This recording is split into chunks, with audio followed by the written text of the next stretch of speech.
मदनपुर रामपुर नवशंभु महामिलन महासमारोह पालित हो जाइछि।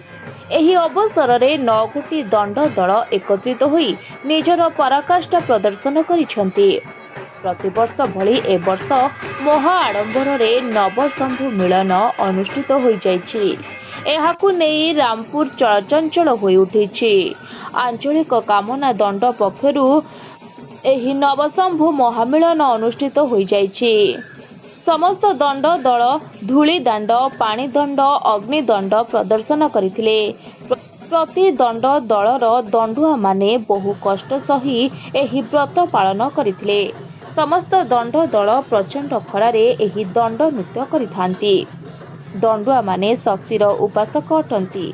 एही नवशंभु महामिलन देखिबा पई रामपुर तथा आखपाख अंचलरू बहु श्रद्धालु मानक समागम होइतिला।